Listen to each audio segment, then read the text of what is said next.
Hi Zach, this is Alan Cockrell with ABC, former hitting coach for the Colorado Rockies and the Seattle Mariners.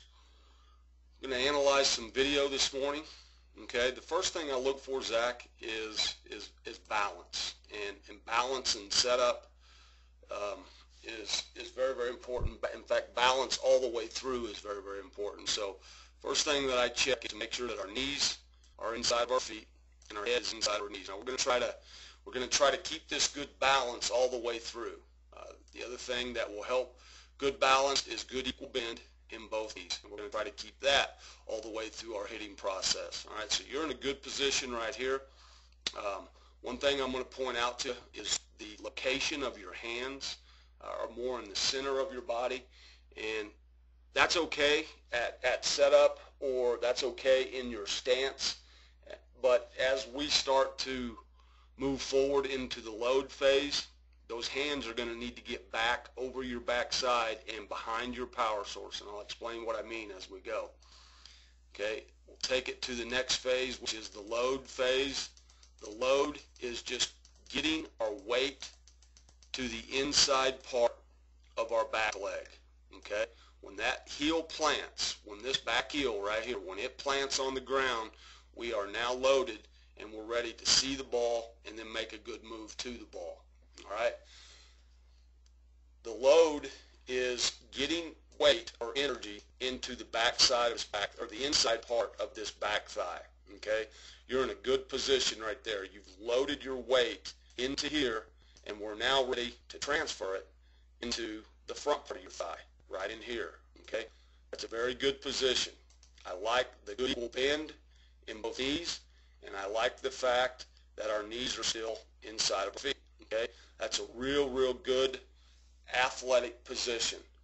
What I am going to point out, or we're going to take a look at, is this front foot.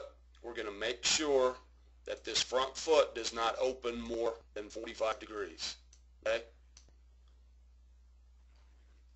let me take it back. I'm going to make sure that this front foot does not open more than 45 degrees. You can see here you're at 52. That's not too bad.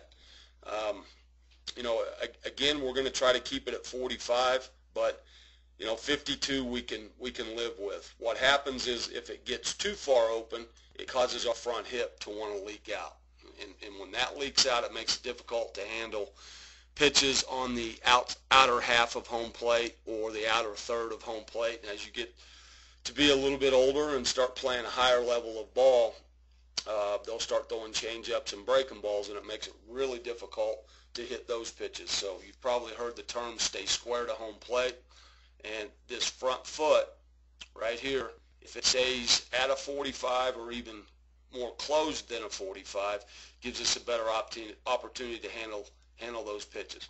Okay, the biggest thing now that I'm going to point out is your hands, and we talked about your hands earlier. At this loaded position, okay, when this front heel plants on the ground, we are now in a good, strong, loaded position.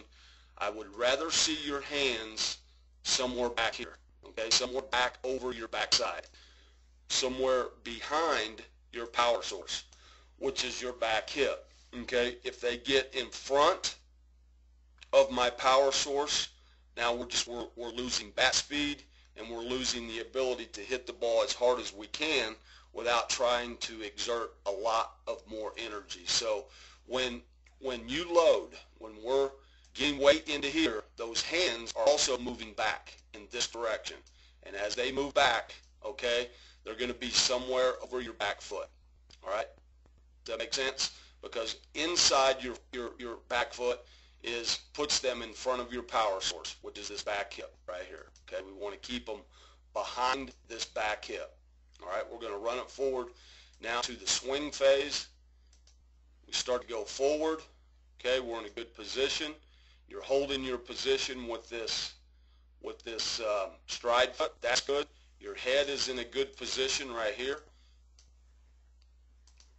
Your head in a good position right there. As you can see, your head is over your belt buckle right there, which is strong. That's a good, strong position. Your hands are starting to move forward in front of your body. That's a very, very good position. We will continue to run forward to contact, okay? Good. Everything looks good. Head and eyes are looking down the barrel. I like that. I like the position of your hands in a palm up, palm down position. That's the strongest position to be in.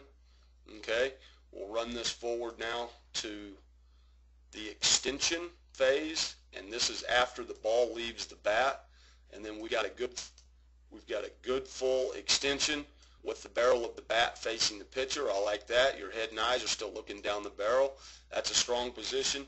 You've gotten a good backside turn with your back foot, pass contact, take it into the finish position, and you've held your balance. You've held your balance nice, really nice. You've done a really good job of keeping this front knee inside that front foot, and that's a strong position. I also like the good athletic bend that you have in that front knee. So Zach, as we move forward, bud, and you want to become the best hitter that you can be, my suggestion is we work on that load with those hands.